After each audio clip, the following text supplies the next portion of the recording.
Hi everyone, welcome again to AuthorStory. I'm Alexander Lim, your host. For this episode, we have a special treat for all you sports fans in general and baseball fans in particular. Our guest is John Cairney, who is the author of Immaculate, A History of Perfect Innings in Baseball. So John, welcome to AuthorStory. It's great to have you with us. It's great to be here. Thank you. Cool. So John, tell us a little about yourself. Who are you and how did you get so interested in baseball? Well, there's probably a couple of things that might be of surprise to your listeners. Number one, I'm Canadian, so I don't think that Canada is always known for baseball, though we did have a great run this year with the Blue Jays. Sadly out, but a good run nevertheless. And I'm a professor in a medical school at McMaster University, which is in Ontario in Canada. So those two things usually aren't typically associated with baseball. My love of baseball really goes back to when I was a child. Played the game, never played it at a highly competitive level, just for fun. And I've been a fan of the game for a long time. And I would say around my early 30s, I became not only a fan, but had developed an interest in the early history of the game in particular. And so I started reading quite a lot of history of baseball and became involved with the Society for American Baseball Research later on. And I've always had it in me. I've always had it in the back of my mind, rather, that it would be interesting to write a book in sports in general. I'm a sports fan, really, and baseball in particular was always one of those topics. So when I discovered Immaculate Innings, that really became the impetus that I needed to follow through and really write my first book in baseball and sport in general. All right, cool. So would you call yourself a baseball fanatic? It doesn't interfere with my life. So all right, okay. I'm a fanatic, but I certainly love the game, and I'm certainly a big fan, particularly of the Toronto Blue Jays, and also of the Buffalo Bisons, who's a AAA team that's relatively close to where we live. And I certainly read a lot in the game. So I would have to confess that I'm pretty serious. I don't think I'm fanatical, but maybe you should be asking my wife that question. All right, I got that. So, John, not all of our listeners, might be familiar with baseball because, although I'm sure quite a lot of baseball fans are listening in right now. Can you define exactly what a perfect inning is? Sure. A perfect inning is when all three batters are retired in order on 9 strikes. Okay. So we really think of it as the perfect execution for a pitcher. A pitcher only throws 9 strikes, 9 balls, and 9 pitches, and the inning is over. So that is it may sound almost like something that should happen on a fairly regular basis, but it's actually a remarkably rare event to occur. And in fact, one of the reasons for the book is it's only happened 77 times to the end of 2014, and only by 73 pitchers. And that goes back to really the late 1800s. So when you think of all the innings and all the pitchers who've ever played the game since really the 1880s, that's a remarkably low number, and something that I felt was worth celebrating in narrative.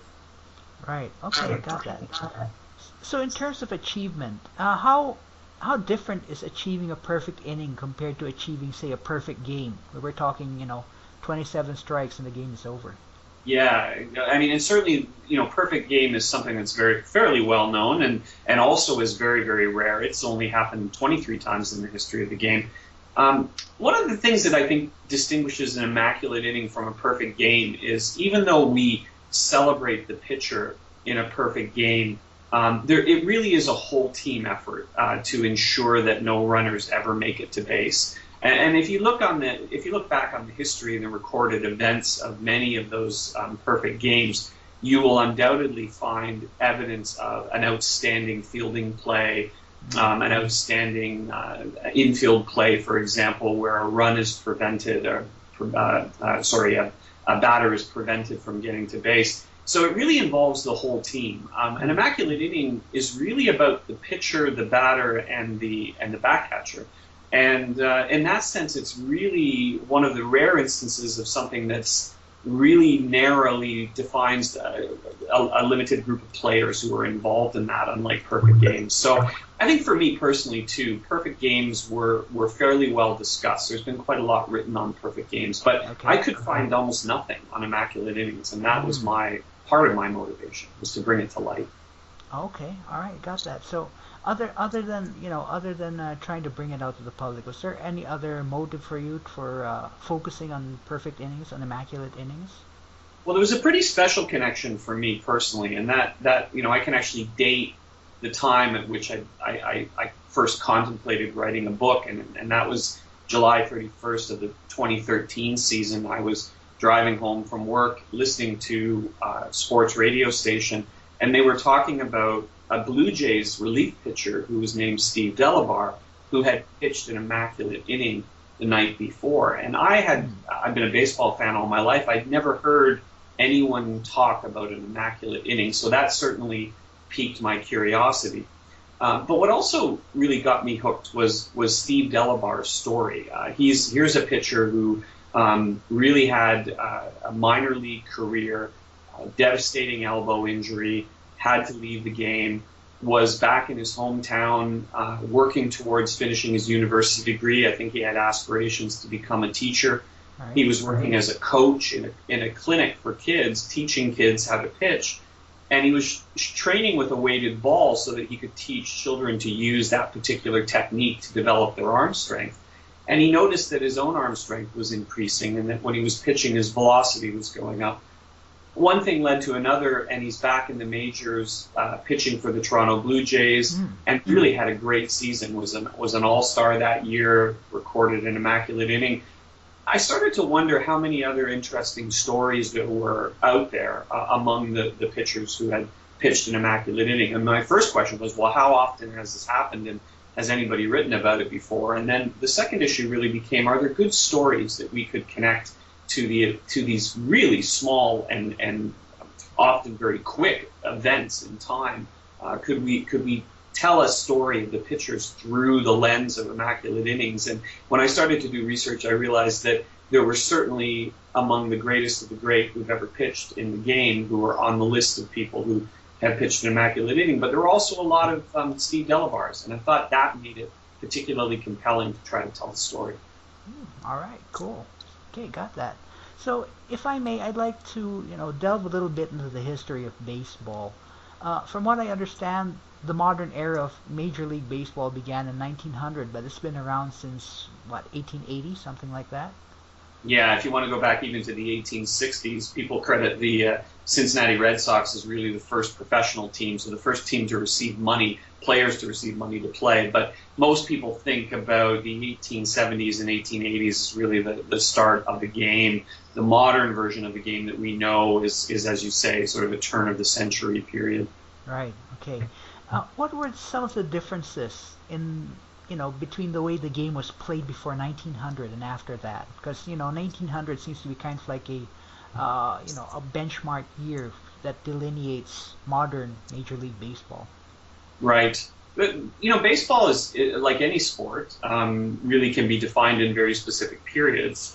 One of the things that certainly there's lots of differences in the game really that one could talk about. I think in terms of pitching, one that's particularly relevant for this discussion in terms of immaculate innings is that in that particular time period there was no such thing as a foul ball. So if you basically you had strikes and balls, and that was it. So if you were going to throw 9 strikes, you couldn't throw. It wouldn't count if you fouled it off as a strike, and you couldn't have an endless number of foul offs before you could be struck out on a third strike. So some of the pitchers, we only have really 2 in the collection, John Clarkson and Rube Waddell, who were the first 2 pitchers actually. Those 2 were the first 2 pitchers who would have not had any foul balls as part of their 9-strike count. So that makes their achievements particularly interesting relative to the other ones. There's many. I mean, the pitching mound was lower. The distances from the pitching mound to home plate were different than they are now. Okay. The batting styles were very, very different. But, if you go back really early in the game, the role of the pitcher was not to dominate the batter. The role of the pitcher was to put the ball in play. They were actually to serve up the ball so that the batter could hit. There was a real emphasis on batting in the early iterations of the game. If you go back far enough, there was underhand pitching, what we would think of as underhand lobs, not overhand pitching. So there's been lots of developments in the game over time. Most historians pick that late 1800 period when you're talking about statistics like this as being a reasonable thing to do, because the game wasn't fundamentally different from that point on to what we see now. There's always going to be changes in the game. That's part of the development of the sport. Right. Okay, I got that. So you mentioned what's that? There's the first perfect inning that you mentioned in your book. It was. I'm sorry. Please refresh my memory. When was this again? John Clarkson was the first. Right, John Clarkson. Were there any, were there any pitchers before him that were considered to have thrown a perfect inning prior to that? I mean, given all the, given the rules of the day. Yeah, I mean, not that I could find. One of the challenges in doing this work is that you have to rely upon less than perfect records and sources, right? So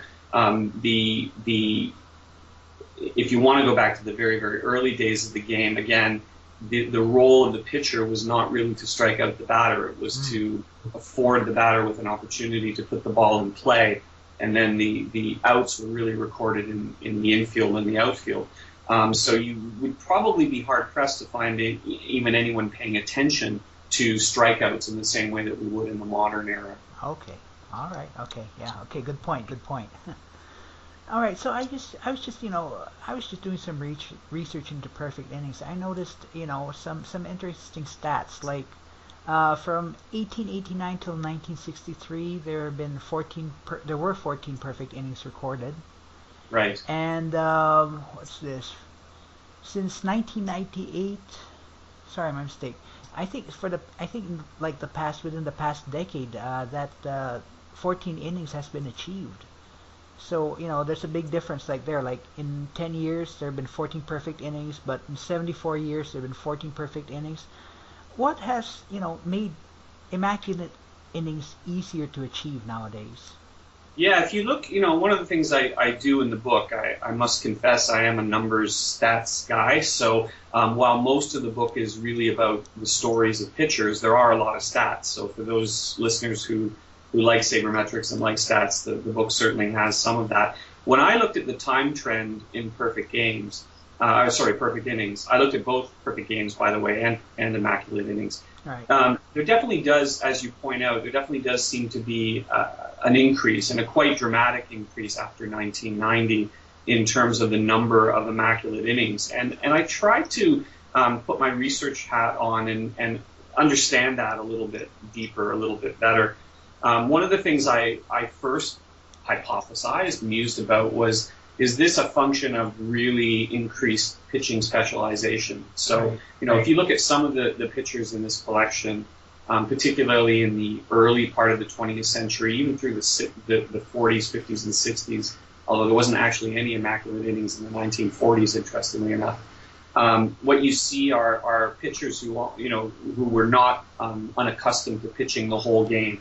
Okay. Whereas now we have middle relievers, closers, left-handed specialists. We have a huge bullpen of pitchers who are available on any given game.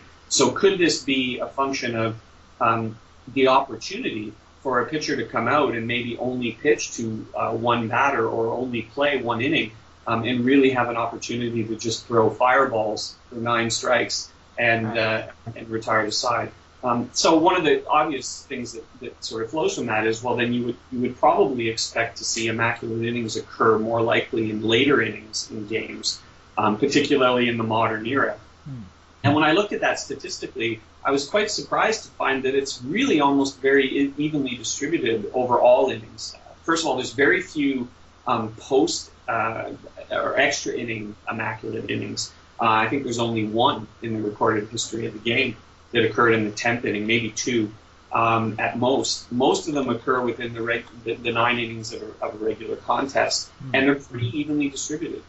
So the second thing I did was I looked at the correlation between when an immaculate inning occurred, so what calendar date the immaculate inning occurred, and what inning it occurred in. Because again, you would expect maybe perhaps a higher percentage of innings occurring later to occur after 1990, if the overall trend is telling us something. Right. And there was virtually no correlation. I mean, it was literally zero. So it really doesn't seem to be explained by those two things. So what are we left with? Well, we're left with, I think, a couple of things. There are more games now today than there ever has been in the history of the game. We have 162 games. We have 30 teams. There's more teams than there were 20 years ago, 30, 40 years ago. So there are more innings. So there's more opportunity to pitch an immaculate inning. And I think we can't ignore the athleticism and talent of modern athletes. And that's not to take anything away from the greats of earlier periods, but there's far more attention to biomechanics in pitching, to health, to training, to nutrition. Athletes are bigger and stronger now than they were certainly 100 years ago and maybe even 50 years ago. And so probably those things together are explaining the overall increase in trend. But, we had 7 immaculate innings in the 2014 season, which was a record. There's never been that many ever in the history of the game in one season. This year we had 2. So, maybe next year we'll have none. It's one of those things that seems to be, it wants to elude the numbers, and that's what makes it so compelling to me. All right. Well, that's an interesting analysis right there, I must say. Okay, so John, you're actually let me go a little bit on the book itself, the process itself. You're actually a professor in the Department of Family Medicine in Ontario, am I correct?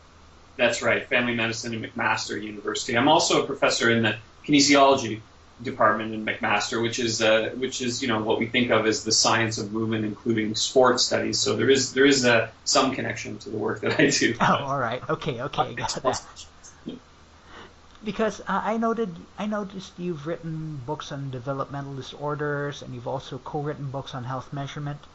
What other, you already mentioned that, the germ of this idea came about when you were listening to a radio show that mentioned a guy who threw a perfect inning.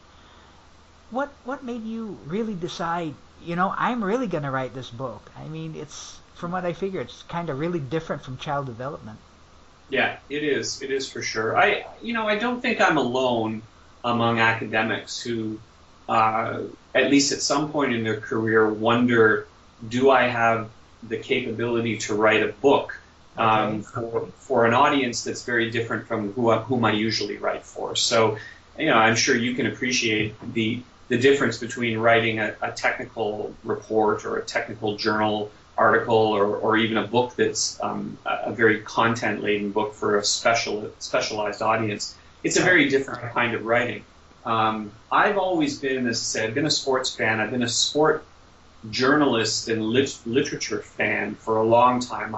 I've always been impressed at the ability of a writer to take a story related to a sporting event and make it into something so compelling that people who are not fans of the sport would enjoy. And that's what I aspired to do with Immaculate, was really to make it not specific for baseball fans. Obviously, right. I think baseball fans would be probably most interested in it. But I thought that at the heart of it, I think it's really the human stories, the human interest stories of the pitchers that make it compelling to all of us. And those, I think, the greatest sport writers have always been able to latch on to the bigger issues and themes that are evident in literature in general around striving and achievement and overcoming odds and all of those things which are popular narrative devices. And use sport as a foil, if you will, for really writing fun, good, engaging narrative. And I wanted to see if I could do it. And that was a personal challenge, I think. And I'll leave it to your listeners to decide if I did a good job or not. But I enjoyed it. I enjoyed doing it. And it's a very different kind of writing, as you point out. And it was a nice departure for me. And I actually think it's improved my technical writing as well, because I had to become very sensitive to the prose, very sensitive to the craft of writing in a way that I don't when I'm writing something for professionals in my area. Right. It's a totally different style, so I really did enjoy it. All right, cool. So I take it then it wasn't much of a stretch for you to actually write this book out. It was. I'm going to call it a labor of love. Okay. I had a great editor who pulled me back down and wasn't afraid to tell me, you're writing like a professor. Stop doing that. Write like like a writer. And you know, it probably took the better part of, well, the idea for the book started in 2013 and it came out this past spring. So a better part of a year and a bit of writing, and certainly a lot of research. And it's not part of my day job by any means. So something I did on my spare time. I had somebody once say to me, you should really learn how to take a vacation, because my vacation was working on this baseball book. Hey, whatever works. All right, so John, I have to ask, because authors who write nonfiction books, they sometimes go on a journey as they do so. Has working on this book done that for you? In other words, was there anything that shifted for you after you wrote the book compared to some time before? While writing it, in my personal life, or well, sorry. Well, whenever did you like prior to the writing the book, you had one point of view, or right. something that you just knew, and then after you wrote the book, you thought, maybe I should think a different way about this, something like that. Right. It's a good question. Part of the exploration for me was learning more about the lives of the men who have achieved this feat, and I think I became more acutely aware of the human aspect of the game, which sometimes gets lost, often gets lost when you're watching these athletes perform amazing events. You don't necessarily think of them as individuals. I think on the other side of the coin, there's a dark element in sport where you often hear about crimes that are committed, or drug abuse problems, or terrible things that happen, gambling. The darker side of what happens to many people who play, or professional athletes or play sports. I thought what was quite enlightening for me in this was some of the personal struggles that these men have overcome in order to stay in the game, in order to, like the Steve Delabar story, in order to return to the game. So there was a lot of, there certainly were some darker sides to some of the men who were pitching in this collection, but there was also a lot of stories that really elevated your spirit in many ways. And I think that became more acutely aware of what I think is often lost, which is the individual stories of the athletes that many people celebrate so often in everyday life. All right, cool. So would you say your appreciation for the sport has improved because you wrote the book? That's a good question. I don't know. I don't think I like the game more or less. I have a different appreciation for it. One of the things that's kind of difficult, I think, when you do this kind of work is that sport for me, and baseball in particular, was an escape. It was a way of not of recreation and leisure, and then it kind of became a job for about a year and a half there. Okay. And that's I'm happy to say that I'm enjoying being just a fan again, and not thinking about it as work. But having said that, there's a lot of ideas still connected to the game that I think could be good fodder for future books. So I'm not done. I'm just taking a bit of a rest. All right, cool. I got that. All right. Well, actually, it's interesting that you mentioned that you've got fodder for other books, because this leads into my next question. Are there any other stories or topics that you may want to explore as an author in the future? Right.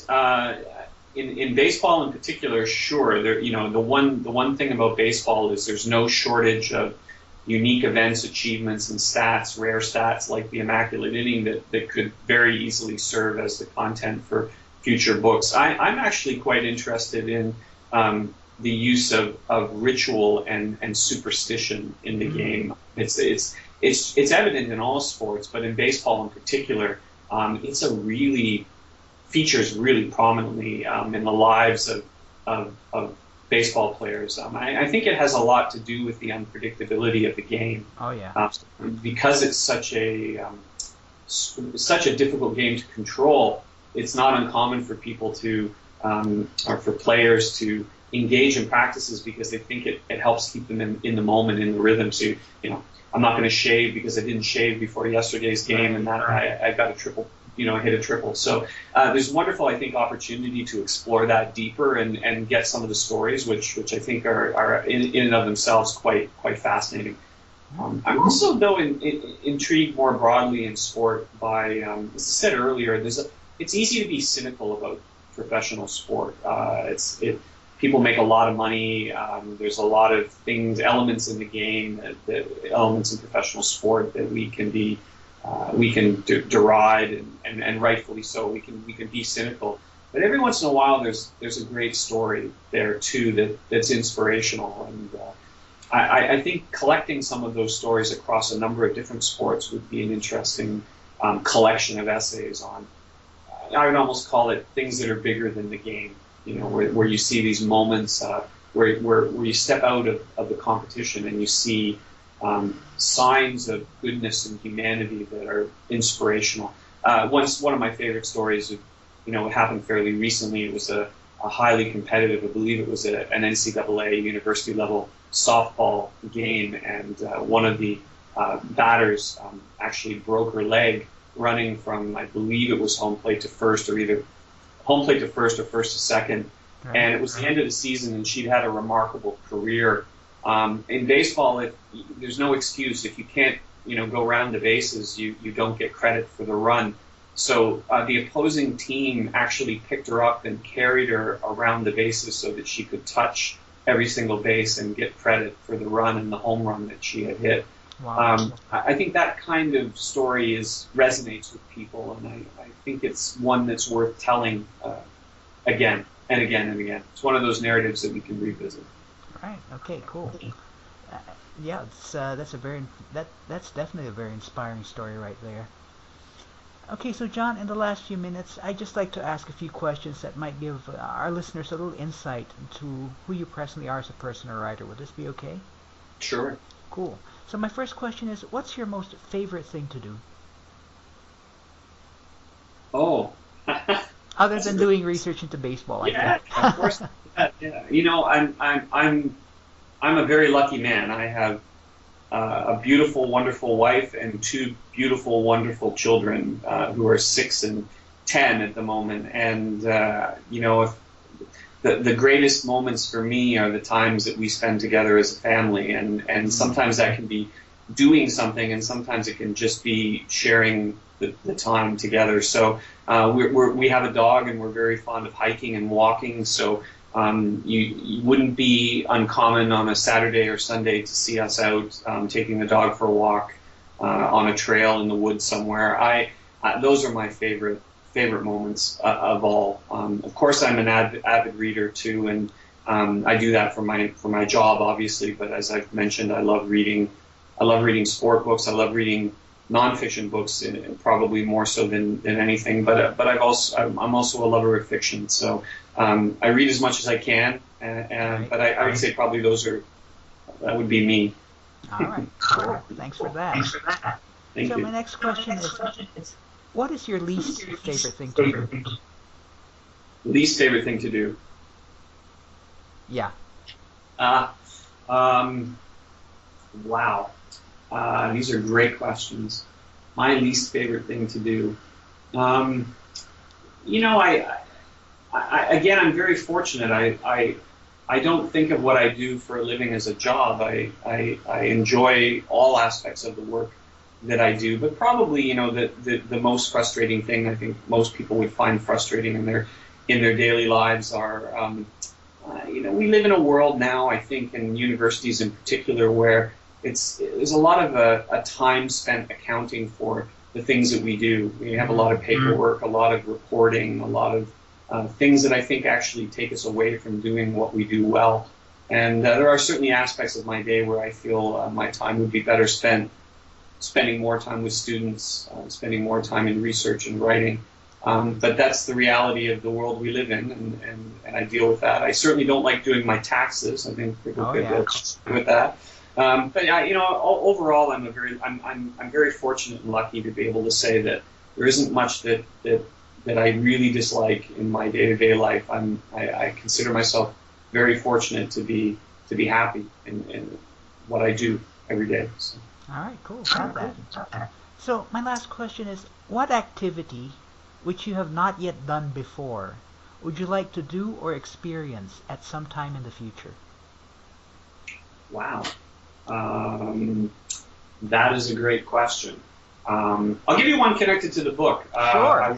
I would love to spend more time. Most of the research in the book was archival research. I didn't get to interview players directly, and I would love to have an opportunity to spend time talking to people who are athletes who have played the game.